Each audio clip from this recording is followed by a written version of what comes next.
So it's all to play for still. I think so. Do you want to bet against us?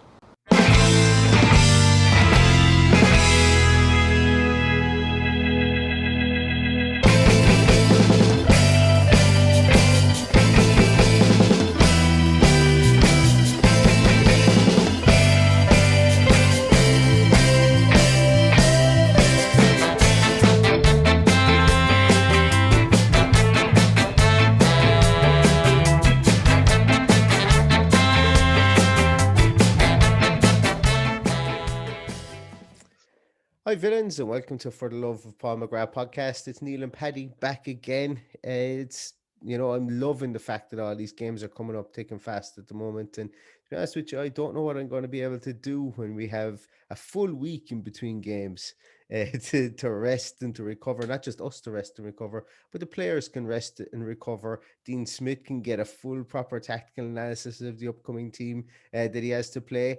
But until then, we do have 2 more games in this short space and period of intense action. And we are here to talk to you about the West Ham game that is up next, and it's happening tomorrow on Wednesday night.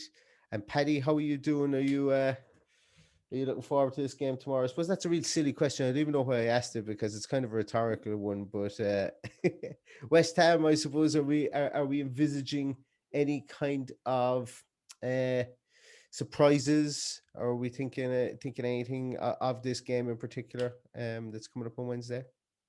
Not necessarily. I think they're on a roll apart from losing at the weekend. They had 5 wins before that, so it's going to be no pushover. It'll be a tough game for us, as we found out the last time we played them. Albeit we were very unlucky with that late Ollie Watkins incident, which was ruled out for offside when he was being wrestled into an offside position. But it's it'll be tough. I know we're at home, but as Dean Smith said in his press conference today, home and away means nothing these days because it just is what it is, and there's no fans and no nothing. So the only plus point is you don't have to travel for a home game. Yeah, and I think I still think it does have a bearing because, and it's worth talking about because we've heard, or there hasn't been a whole pile made out of it, but you do hear people mention that, people have to get changed in a port cabin in the parking lot of the stadium because they don't use the home and away dressing rooms anymore due to COVID. And, home comforts. There's a reason they're called home comforts, and they're very much so are home comforts, I think, in the Premier League this year, in so much as that, you get to have the same environs, you don't have the travel on the same day. I know when we played Burnley, we traveled on the same day. And at the time, and it's only registering with me now, but at the time, I remember somebody made a comment on one of the posts and said that they were very nervous about traveling that distance on the game day and what kind of an impact or effect it might have. And look, I'm not going to sit here and say that it was the sole reason that Aston Villa came out in the second half and were basically spluttering black smoke. But, all these little things add up, traveling on the same day. Are you talking about the game against Southampton? No, the game against Burnley. Against Burnley, yeah. It's not a huge difference. It's probably the same distance as it is to Southampton, which is surprisingly enough. But I guess if the logistics don't add up and they can't get a hotel that can take them overnight, what can you do? I'm almost certain that they went to Southampton the night before because if I remember rightly, I saw stuff on social media whereby there was a couple of the coaches. There was a photo of them walking down the street from behind that morning that they were going for a morning stroll. So adds further fuel to my thought process and my fire that maybe the traveling on the day was something that they had identified for the Burnley game, and maybe this making we're probably kind of sugarcoating the home and away fixtures because there's no fans there, but there's a lot more kind of intrinsic and extrinsic factors that will come into it just by virtue of disrupting a normal game day. Maybe, I don't know. Well, it's there's a lot of close by games that they will be traveling to, on the morning of a game. I'm a little bit skeptical about the getting changed in the porta cabin in the car park, whether that's actually what's happening. The bottom line is these guys are in the dressing room with each other week in, week out. Going in for a shower in Turf Moor is not going to make a huge difference as long as there's nobody else in there, only them, which I would envisage that's what's happening. They might be coming out of a different tunnel in Goodison Park, but they're probably walking down the concourse and into the dressing room. That's just me being skeptical. I think it would be absolute madness to come back from somewhere like Turf Moor without having a shower or washing yourself properly. To add to the woes of COVID and everything else, you're getting yourself a bit chesty, or you're too wet or whatever. It just doesn't sound right. But look, we'll never know. The most important thing is that we're able to watch football, and I think it's given us a fine release from all the madness that we're putting up with at the moment. Absolutely, absolutely. And look, I suppose we ourselves and West Ham are the two surprise packages of this year's Premier League. Both teams obviously inextricably linked due to the fact that we had to go to West Ham and get a result on the last day of the season last season. They had been safe a game previous, maybe 2 games previous, but definitely they had just scraped by. Both teams looked at one stage like we were running out of steam and couldn't surmount the chasm between them and Watford and Bournemouth above them. But both teams did, and we both struggled our way out of that relegation zone. Fast forward 6 months or less, West Ham are fifth in the table on a super run of form, taking some scalps along the way, and Aston Villa are ninth in the table, albeit with some games in hand. We are ninth in the table, and everybody is talking about West Ham and Aston Villa, and it's a fantastic place to be. Not only is it, and I know I mentioned this, I'd say it was before that last game last season, not only is it the battle of the shirt stealers, because and I do think somebody pulled me up in this, but I'm going to say it anyway. But I think we gave a set of jerseys to West Ham before, and it might be urban legend, or it might be urban myth, should I say? But it's my story, and I'm sticking to it until I can see inextricable proof afterwards. But West Ham United's claret and blue is owed to Aston Villa, and I hope to God we go out at the weekend and we show them who is boss when it comes to claret and blue wearing strips in the Premier League. I'm just glad West Ham and Burnley out of the way, because I'm sick of wearing that bloody white strip. We don't seem to do too well in it. No. So I hope the rest of our games we can play black. Yeah, the black strip is actually very lucky. But myself and Dan Bardell spoke about it last time that I was on the Villa View about it. It was wasn't it Leicester, Arsenal, and the game just gone at Southampton. So there seems to be a bit of a lucky streak in it, especially when we're playing away from home. And hey, look, I'm not going to give out about shirts, but it's a nicer shirt than the white shirt anyway. It's a nicer one. So yeah. Let's talk a small bit about West Ham. Much maligned David Moyes. I think his career did hit a speed bump for 5 or so years. Obviously being quote unquote, and I can do this now because this may be on YouTube if I can figure the whole thing out. The chosen one by David Moyes. Or David Moyes was chosen one by Sir Alex Ferguson. I think it weighed heavy on him. I don't think the United fans gave him the time that they should have. The expectation of a massive job like that did weigh heavy on him, and followed him to Sociedad, inevitably then followed him to Sunderland as well. And now he's found his place back again at West Ham, which he did have a brief period at before. And look, this is a David Moyes team. This is a David Moyes team that we know from the times of when he was over Everton and maybe Preston before. They play that same high pressing, attacking, effervescent game that's predicated really on strength, mostly strength in midfield, and then having your couple of Leon Osmonds or Tim Cahills or those flair players or those jinky players going on there, and the likes of maybe Ben Rama. Fornals has been really good this year, and Jarrett Bowen just has an engine on him. He just runs forever and ever and ever and ever. So it's very much a setup of a David Moyes team.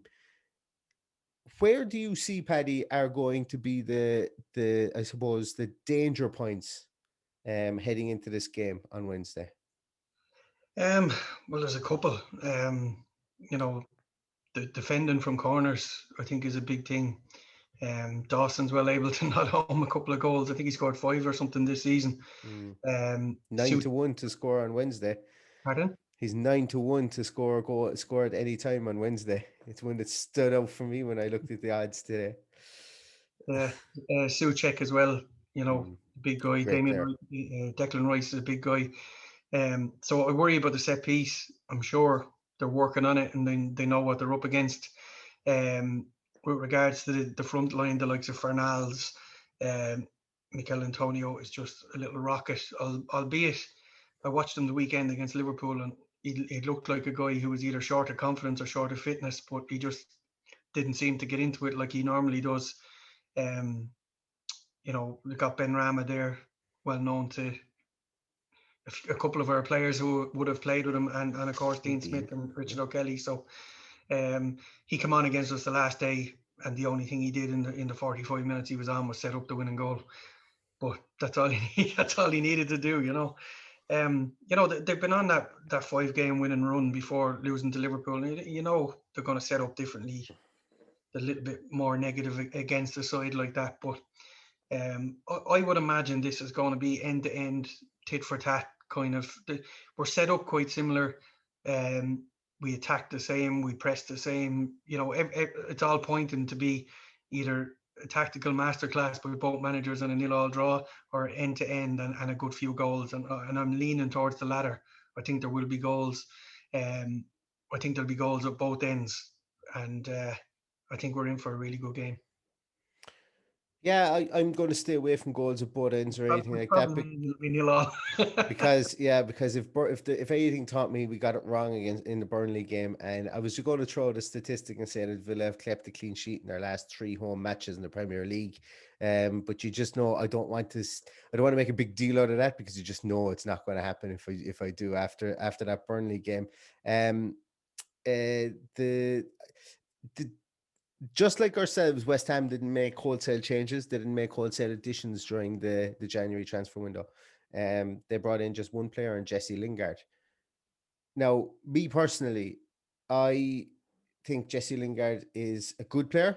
I think he has his limitations. I think on his day, he can be really, really good. I think he needed to get away from Manchester United. But I'm not quite sure what he brings to this West Ham team. I'm not quite sure where we see him fit in here, if David Moyes brings him in from the start against Aston Villa or not. What's your views on Lingard, I suppose, specifically, bearing in mind that he has a kind of a chance to I suppose use it or lose it in the Premier League now, because chances were few and far between for him off the bench for United this season. Yeah. Look, he started all guns blazing. He looked like he was going to be a great player, and he just kind of faded away. I'm not by any means a fan of how well he does. I didn't consider him a main threat. You don't know what David Moyes is going to get out of a player, so that remains to be seen. Do I think he'll start tomorrow night? No, I don't see a change like that from what they've done. He will get an opportunity at some stage from the bench, but to be thrown in that quick is probably unlikely. But you just never know. Yeah, he's a kind of a strange one for me. Not an area of glaring weakness for them, considering he's coming into a position where they've got players that will be on the bench, like very good players like Yarmolenko. As I said, they've got Fernals, Benrahma, Jared Bowen. There's someone else that's escaping my mind as well that plays for a small bit further forward for West Ham. But they've strengthened in a position whereby they had options already, really. Now, look, he's played, when an opportunity for somebody to come in that has like over 20 caps for England, and, it does come up. I suppose maybe David Moyes does still know him from his time at Manchester United. He was out on loan for quite a lot of that period of time, but he should know a small bit about him from his time in Manchester United. As I say, he is a polarizing player amongst a lot of fan bases, a lot of opposing fan bases. But definitely somebody I think Aston Villa should be wary of coming off the bench, because he does. As I say, he is playing for his Premier League future, I think, realistically, with regards to this. Now, somebody will take a chance on somebody like Jesse Lingard. You know, teams coming up, mid-table teams.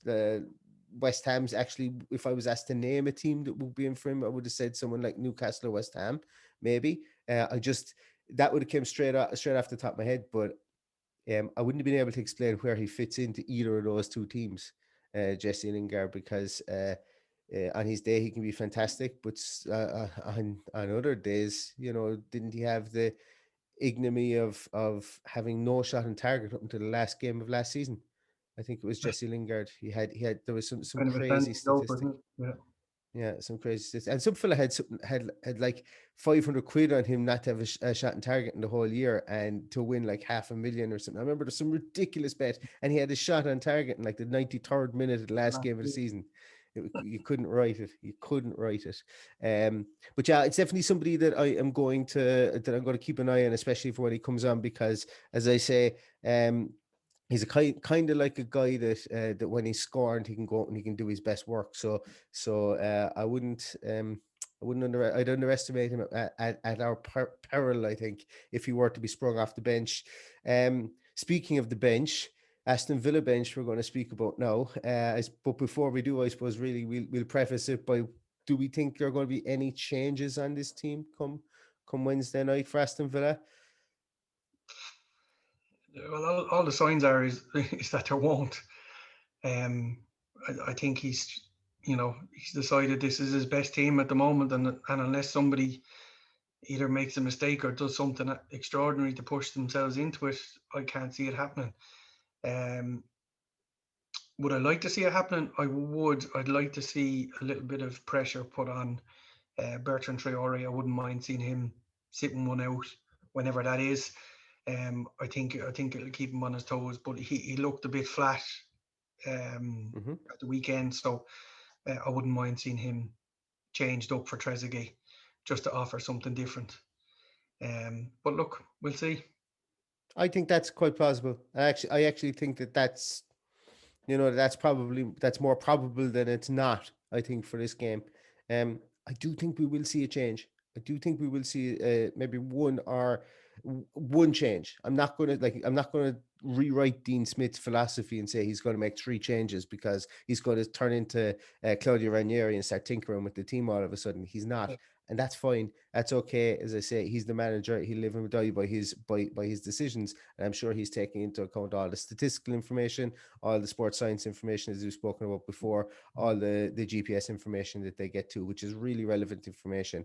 And I'm actually working on trying to get somebody onto the podcast during the next international break to speak to us about all that stuff, and to speak to us about, then somebody else as well to speak to us about rehabilitation of injuries. But it's proving difficult. So if anybody, I'll say it again, if anybody out there knows of a half decent physio that wants to come on and talk about Aston Villa, preferably an Aston Villa fan, would be fantastic.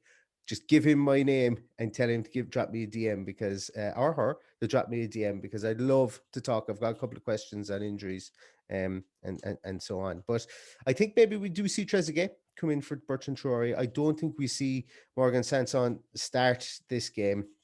And it's actually quite interesting. I'm going to take another magical tangent here from that, but isn't it mad what the leaving of Marseille has done to the actual club itself? Of the leaving of Morgan Sanson has done to the club of Marseille? It's more or less it's gone to pot. Like, what's happening? But apparently they were reaching out to Maurizio Sarri behind Villas-Boas' back. Villas-Boas hands in his resignation. They don't accept it initially. I don't know. I don't even know what's happening now. I think then they went and they sacked him afterwards, instead of taking on board his resignation. Madness. Absolute complete utter insanity. And they nearly had the training ground burnt down by mad fans. What is like that? If there ever was, if any of you guys watch ESPN 30 for 30s, there's a definite 30 for 30 to be done on that. That's an fascinatingly enthralling last 72 to 96 hours that has gone on in that club since Morgan Sanson has left. Oh, bonkers, absolutely bonkers. Thankfully, it's nothing got to do with us. we have it here. He signed on a permanent, so they're not getting him back regardless of who's in charge. Celtic, on the other hand, will have to probably take back Olivier Ntcham at the end of the season. Yeah. But anyway, who knows? Yeah, going back to what you said about the changes, we'll go back to the Martin O'Neill times when his philosophy was to not change anything, and especially when the team is performing or at least getting results. So for that reason, I would imagine the changes are going to be minimal, and that seems to be Dean Smith's way. So from my point of view, I would like to see that change on the right side of the attack, but probably won't see it.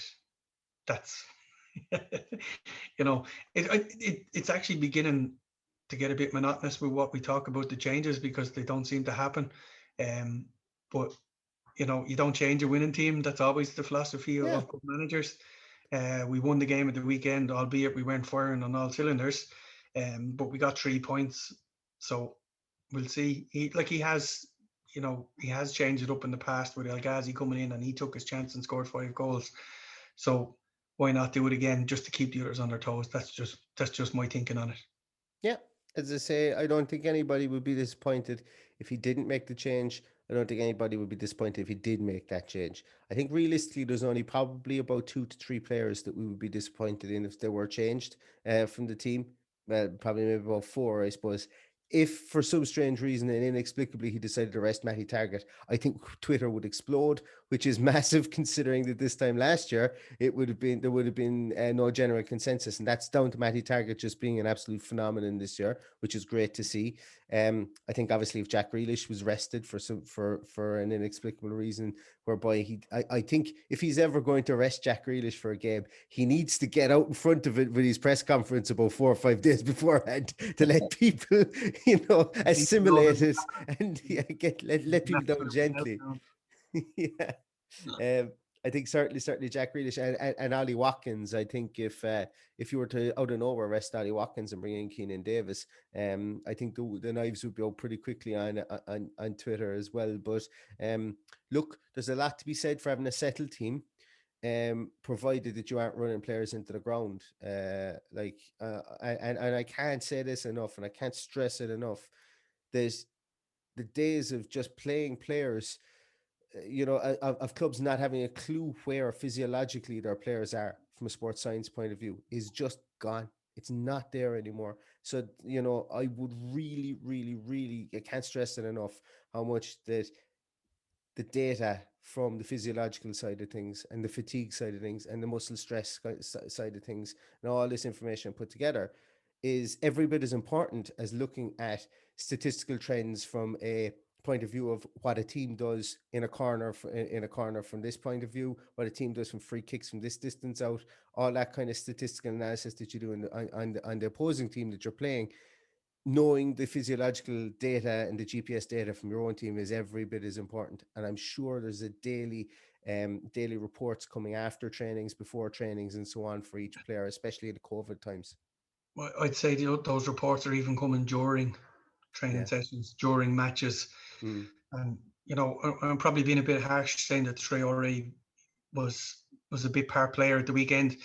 We pointed out, or you pointed out, I should say, on our review of the game, everything went down the left-hand side. So he's going to be a big part player of everything that's going that side, And he even popped up a couple of times out in that left wing for some apparent reason. But look, the whole sports science and the statistics and everything goes with it.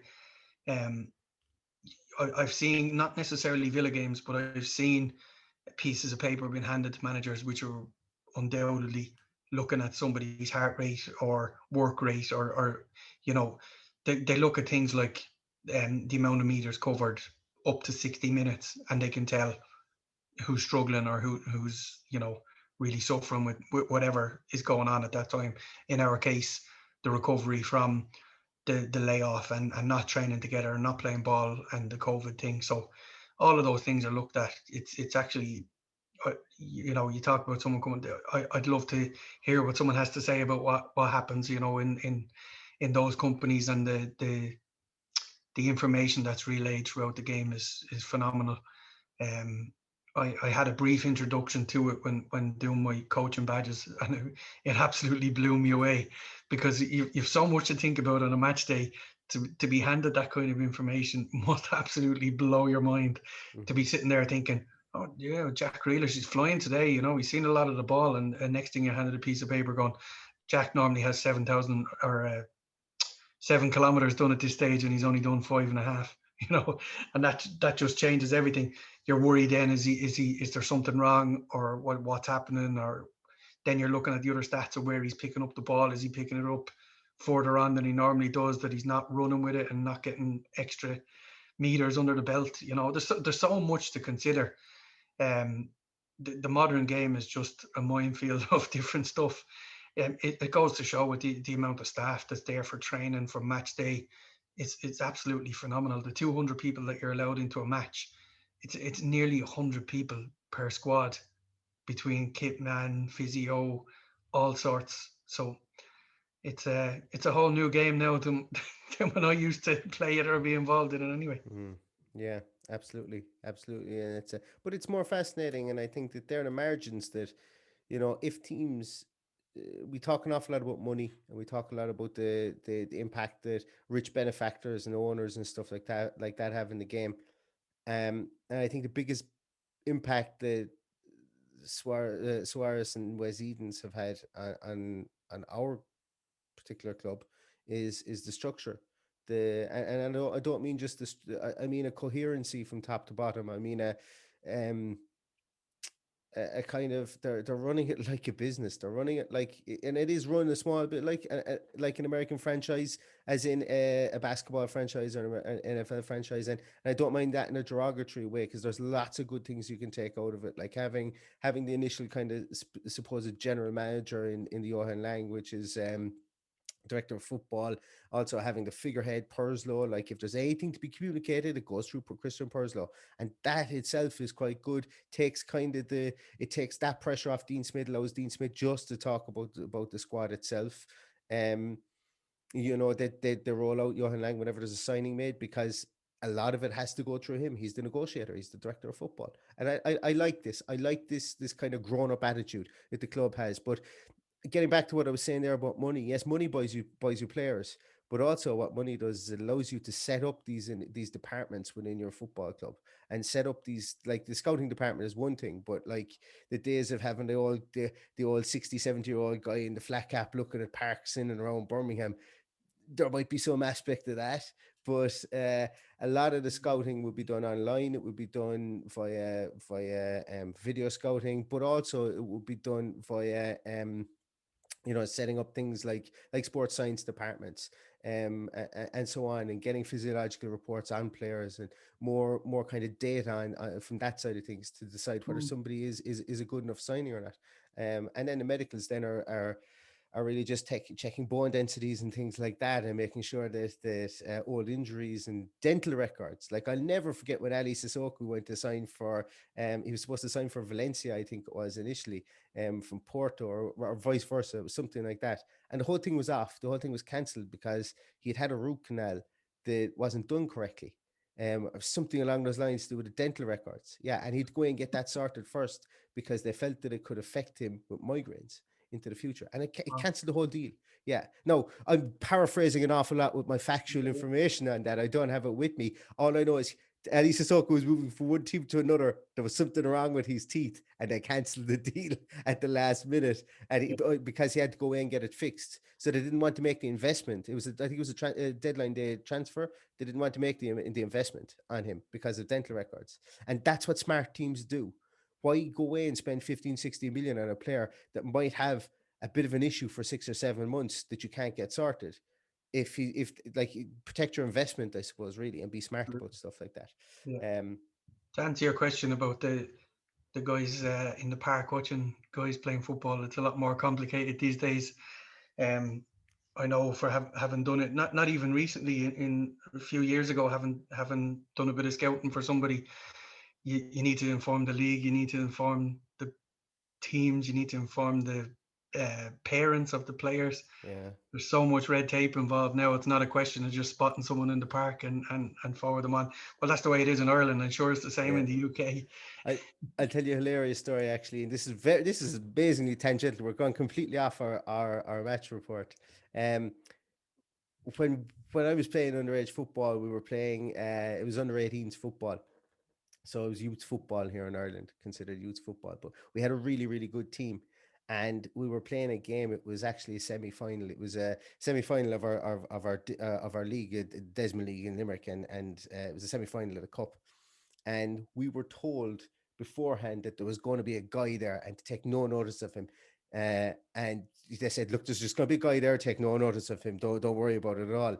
So remember, we went out in the field. It was the worst thing you could have told us. And we did go on to win the game, but it was the worst thing you could have told us because we were scrutinizing everybody. But then we looked down in the bottom corner and there was a guy in head to toe in Southampton gear. I mean, literally head to toe in Southampton gear. We were convinced he was a scout, convinced. And we all went out. I can't remember what we won the game by, but we won it, and we won it, the canter. We won it playing really, really well.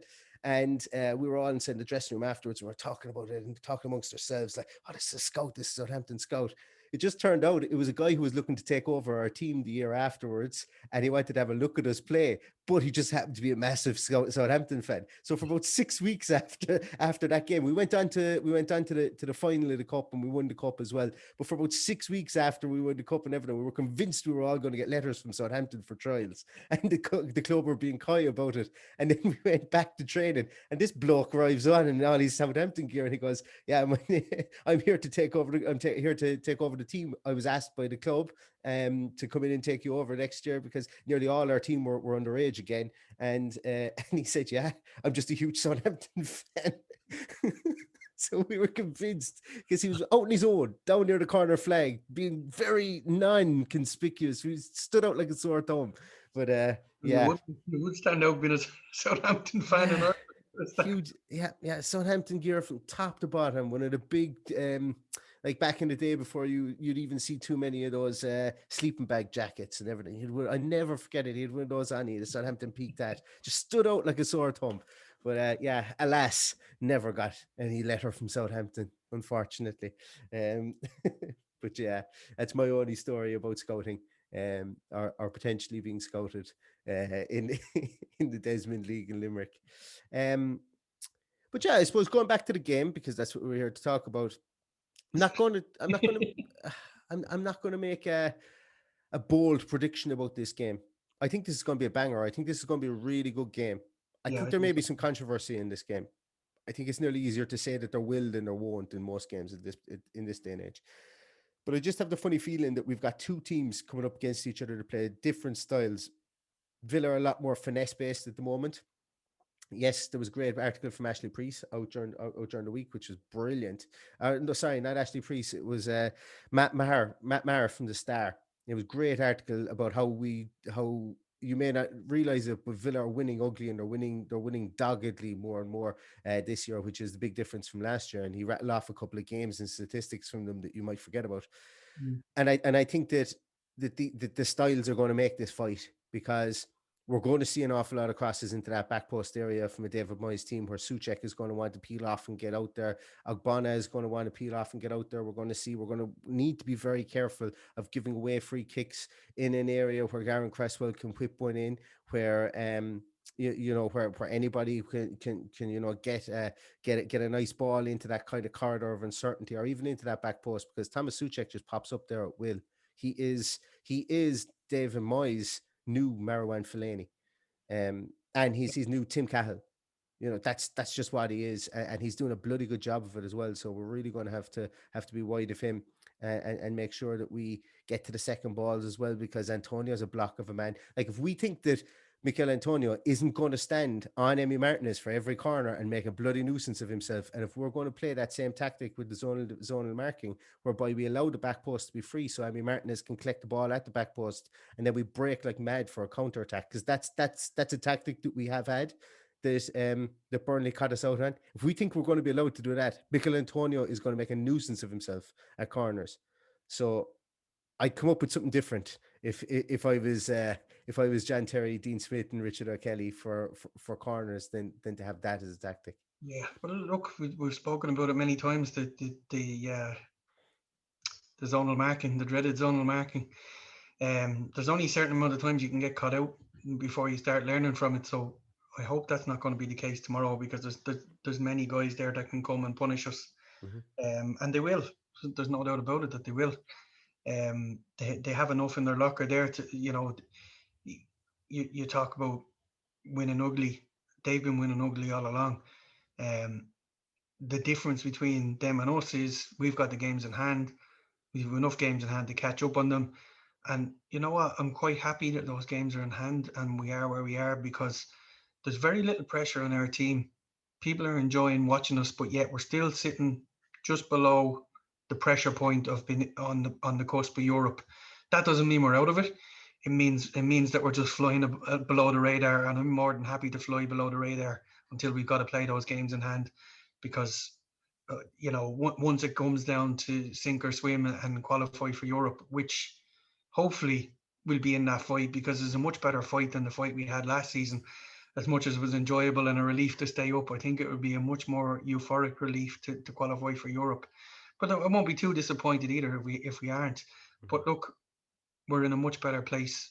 We're as you say, we're winning ugly. We're winning games, albeit we've lost games that we should have won. We've won over half our games. We've had clean sheets in over half our games. There's so much halfway through the season that we have going for us that it's a joy to be a Villa fan at the moment, and we look forward to every game. Where in the past, you worry about playing Arsenal, you worry about playing. No, we don't worry about playing anybody now. Certainly won't worry about playing Arsenal next weekend with David Luiz and Bernd Leno now sent off for the straight red. So there's a couple more. Well, I'm sure we'll talk about that in an Arsenal preview. But all the signs are good. I'd really like us to go and win this tomorrow and then have a pop off Arsenal. I think it'll put us in a really good place if we got 6 points out of these two games. Probably realistically be happy before, but I'd like to go and win this game tomorrow. Absolutely. Yeah, we win this game tomorrow. We go ahead of West Ham on goal difference, and we are potentially in that coveted fifth space Europa League Well, it depends spot. who wins around us as well. But Yeah, absolutely. It depends on who wins around us. But look, I'd prefer to be above West Ham after beating them than to be 6 points below them after losing to them. So so that's definitely where I'm coming from. And there's a couple of statistics on the game. Villa there's been under 2.5 goals in 8 of their last 10 games against West Ham in all competitions. So there's been under 2.5 goals. We've kept a clean sheet in our last 3 home games, as I mentioned beforehand. West Ham, there has been over 2.5 goals scored in West Ham's last 3 games. So West Ham are leaking goals and scoring goals themselves. We're a small bit more, predominantly a small bit more kind of stingy at the back, it seems. And we're undefeated in 9 of our last 10 home matches against West Ham in all competitions.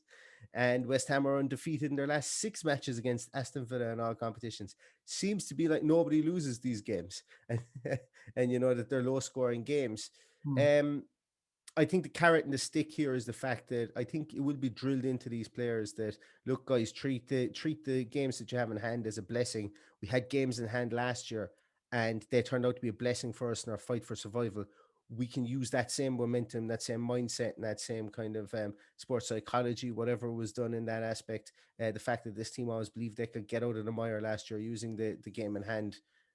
Let's put ourselves in a very advantageous position here by winning this game and going on to win a game against Arsenal, and then still having games in hand and the majority of people around us. I think that's going to be drilled into this team. I think this team wants to grab that kind of brass ring that's there and to pull themselves up into the echelons of those positions there, because I think this team believes in itself. I think this team is an inward cockiness, and I bloody love that. And I'd love to be proven right with that. I'm going to go for it. I'm going to go and I'm going to give a score prediction. I said I wouldn't. I'm going to go 2-1 Aston Villa. And I'm going to think that Ollie Watkins continues his great performance as he gets a goal. And I think that I'm going to go with it again. I think we're going to see a defensive goal from Aston Villa. It has to happen some stage. I keep on predicting a defensive goal. It has to happen at some stage. Yeah, I'd go with the same scoreline. That's what I had in my head. I think they'll be reminded of what happened the last day we played these guys, and they'll have a really good pop off them tomorrow, and they'll be a little bit angry about it. And I wouldn't put it past Ollie Watkins scoring tomorrow for sure. Yeah. Just want to touch on a little point that was made in the presser today by, Dean Smith was talking about, the transfer window and whatever, and it's just something that stuck in my mind that he wants to have a sustainable football club. And I just think the way we've gone about our business, it's been brilliant. As much as we want to win games and win trophies, we're going about it the right way. And I really love us to go about it the way we're doing it, then go and spend 80, 90, 100, 150 million on players that don't get on with each other. And we were a one-hit wonder and we go missing again. So I'm quite happy with the way it's going. He's building a legacy there. It is a sustainable club. There is no huge wages. There's no big, huge price tags. Like, it amazes me. Man U are still talking about signing Jack Grealish, yet they signed two players that they're not even playing that would have bought Jack Grealish for them. It just makes me scratch my head and go, "You're deluded. There's something wrong with you." I don't think they actually know that Jack Grealish is on a huge contract with the club that he loves, and the team is built around him. Why would he want to go anywhere else? Well, I think Man United, the club, know that, but I think that they've got such a segmented fan base that, be honest with you, and look, I'm not going to offend the people who do know Man United inside out, but a lot of their fans don't. They're the epitome of bandwagon team, like bandwagon followers, whereby you've got people who go, "Oh, let's go and buy the best players." And then you have to remind some fans that, as I say, that may not be as in tune as a lot of the fans. They do have a lot of passionate and in tune fans, and that's cool too. But there are some fans there that you have to remind that United haven't really been relevant since 2013. So, like, they can't just go away and buy a Jack Grealish now. If they want to buy him, they're not going to get him for 80 million. People start saying this arbitrary figure of 70, 80 million. Yeah, best of luck, treble it. It's not a hope. If Jack Grealish moves within the Premier League, it is going to be for a Premier League transfer record. He is up there in the top 5 best players in the world at the moment. Statistical wise, output wise, what even just judging by your eyeballs, he's one of the best players in the world at the moment. If you're going to come, you better come with an up-to-date checkbook. You better come with a lot of stubs in it, and you better come with a lot of negotiating power, because you're not just going to pick him up like you would have in the past, no matter who you are. I'm not just saying about Aston Villa. You're not going to pick it up like who you are in the past. And I like what you said there about the sustainable model with Dean Smith, because God knows I'd sign everybody if I could. I would sign everybody if I could. I would have a specific department, and I know the Villa have this, but I would have a specific department that would buy people to loan out and take chances on players like Chelsea did. Now, I know those rules have been tightened up and closed. I love that about Chelsea. I gave out about it because I loved it so much. If they were like, that was a brilliant, if you could afford to lose the money on players and not need to see the fruits in them straight away, buy the player, loan him out, but loan him strategically to a club that would share your values. Big fan of that. Obviously, that doesn't lead to sustainable models in football, which I'm also a big fan of as well. But yeah, so it's back to the season after we failed to beat Fulham in the playoff final, and we were on the brink of extinction. Yeah, I wouldn't like to win whatever cup with paying over the odds for players just to win that cup and then be in trouble afterwards. So, a sustainable model is fine with me, and I hope it works out for him. I really do. Yeah, absolutely. Well, sorry, what am I talking about? It is working out for him, quite obviously. We not still the biggest spenders in the Premier League on 14 million? I think I read something there. Up until about 9 o'clock last night, we were still the biggest spending team in January transfer window, signing one player for 14 million. Now I'm completely open to correction on that, but I know I did hear somebody say it on Sky Sports last night. Yeah. That would have been the case, but yeah, even at that, not huge money, and a player that will contribute for us, and a player that, as we said, seems to have sunk the battleship of Marseille. When he left, it just seems to have gone to madness altogether. But yeah, so so I think what we're going to do, guys, is I think we're going to wrap it up there, because we've rambled an awful lot. I've spoken about my phantom scouting escapades as a 16-year-old footballer. We've spoken about transfer philosophies. We've spoken about sports science philosophies. All these things we didn't have on podcast sheet here for the rundown for production of the podcast today. But it's been fun. We have gotten some feedback that the 10-minute tirades were maybe a small bit too short. So this one has gone a lot longer than 10 minutes. I hope you guys have enjoyed it. And I think sometimes I like getting caught. Well, not so. I don't think sometimes. I know I like getting caught in these conversations about this stuff. And sometimes the 10-minute tirades, while great for us when we're trying to record so many in such a short space of time, it's not really what we're about. I think we like to talk a small bit more and get down the rabbit holes of stuff. So we certainly have in this podcast, and it's been great to do it again. So once again, thanks a million, Paddy, for popping on. You can follow Paddy on @VillaPaddy. You can follow myself on @LoveMcGrathPod. Keep an eye out. We're hoping to have some sort of a website up to make it easier to find our podcasts and so on in the coming days. Maybe delayed slightly, just due to an issue of my own making. But we're hoping to have it up, and we will advertise it out there with the new website. We might be doing a small bit of a giveaway as well, so keep an eye out for that.